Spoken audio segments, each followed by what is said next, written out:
नमस्कार, मैं अभिषेक सौरभ और आप देख रहे हैं एसआर टीवी भारत। प्रधानमंत्री नरेंद्र मोदी ने स्वच्छ भारत मिशन 2.0 अभियान की शुरुआत कर दी है। आइए देखते हैं उनका ये प्रसारण। प्रहलाद सिंह पटेल जी, कौशल किशोर जी,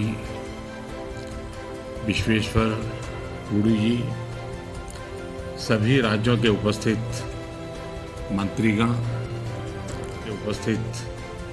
मंत्रीगण, अर्बन लोकल बॉडीज के मेयर्स और चेयरपर्सन्स, म्युनिसिपल कमिश्नर्स, स्वच्छ भारत मिशन के अमृत योजना के आप सभी सारथी, देवी और सज्जनों,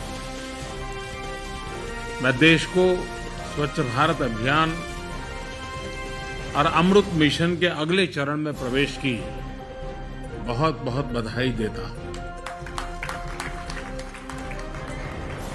2014 में देशवासियों ने भारत को खुले में शौच से मुक्त करने का, ओडीएफ बनाने का संकल्प लिया।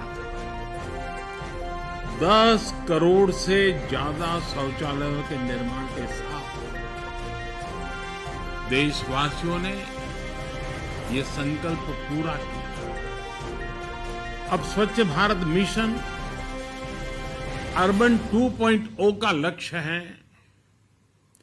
गार्बेज फ्री शहर, कचरे के ढेर से पूरी तरह मुक्त ऐसा शहर बना।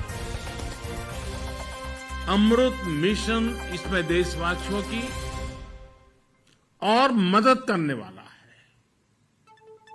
शहरों में 100% लोगों की साफ पानी तक पहुंच हो, शहरों में सीवेज का बेहतरीन प्रबंधन हो, इस दिशा में हम आगे बढ़ रहे हैं। मिशन अमृत के अगले चरण में देश का लक्ष्य है सीवेज और सेप्टिक मैनेजमेंट बढ़ाना, अपने शहरों को वाटर सिक्योर सिटीज बनाना और ये सुनिश्चित करना कि हमारी नदियों में कहीं पर भी कोई गंदा नाला न गिरे। साथियों, स्वच्छ भारत अभियान और अमृत मिशन की अब तक की यात्रा वाकई हर देशवासी को गर्व से भर देने वाली है।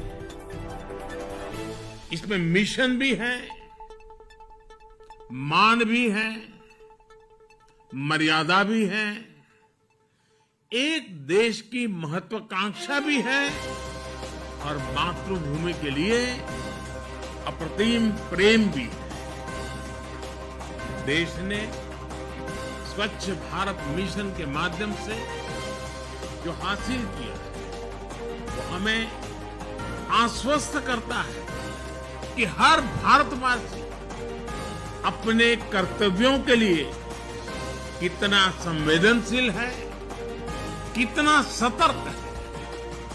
हम सफलता में और इस सफलता में भारत के हर नागरिक का योगदान, सबका परिश्रम, सबका पसीना है।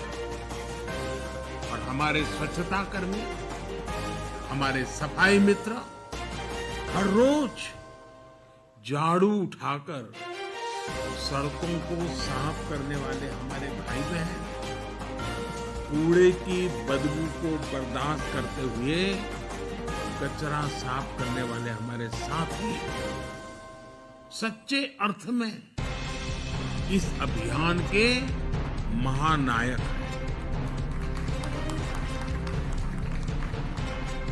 कोरोना के कठिन समय में उनके योगदान को देश ने करीब से देखा है और इससे सुखद ये क्या होगा कि ये नई शुरुआत आज आप कल्पना करिए, स्वच्छता के साथ साथ इससे हमारी माताओं बहनों के लिए कितनी सुविधा बढ़ी है। पहले ही कितनी ही महिलाएं घर से निकल नहीं पाती थी, काम पर नहीं जा पाती थी, क्योंकि बाहर टॉयलेट की सुविधा ही नहीं होती थी। कितनी ही बेटियों को स्कूल में शौचालय न होने की वजह से पढ़ाई छोड़नी पड़ती थी। साथियों, हम सभी का ये भी सौभाग्य है कि आज ये कार्यक्रम बाबा साहब को समर्पित इस इंटरनेशनल सेंटर में आयोजित हो रहा है। बाबा साहब असमानता दूर करने का बहुत बड़ा माध्यम शहरी विकास को मानते थे। बेहतर जीवन की आकांक्षा में गांवों से बहुत से लोग शहरों की तरफ आते हैं। हम जानते हैं कि उन्हें रोजगार तो मिल जाता है, लेकिन उनका जीवन स्तर गांवों से भी मुश्किल स्थिति में रहता है। ये उन पर एक तरह से दोहरी मार की तरह होता है। एक तो घर से दूर और ऊपर से ऐसी कठिन स्थिति में रहना। इस हालात को बदलने पर, इस असमानता को दूर करने पर बाबा साहब का बड़ा जोर था। सबका प्रयास की ये भावना स्वच्छता के लिए भी उतनी ही जरूरी है। आप में से कई लोग दूर दराज के ग्रामीण इलाकों में जरूर गए होंगे। आदिवासी समाज के पारंपरिक घरों को जरूर देखा होगा। कम संसाधनों के बावजूद उनके घरों में स्वच्छता और सौंदर्य को देखकर हर कोई भी आकर्षित हो जाता है। ऐसे ही आप नॉर्थ ईस्ट में जाइए, हिमाचल या उत्तराखंड के पहाड़ों पर जाइए। पहाड़ों पर छोटे छोटे घरों में भी साफ सफाई की वजह से एक अलग ही सकारात्मक ऊर्जा प्रवाहित होती है। इन साथियों के साथ रहकर हम ये सीख सकते हैं कि स्वच्छता और सुख का कितना गहरा संबंध होता है।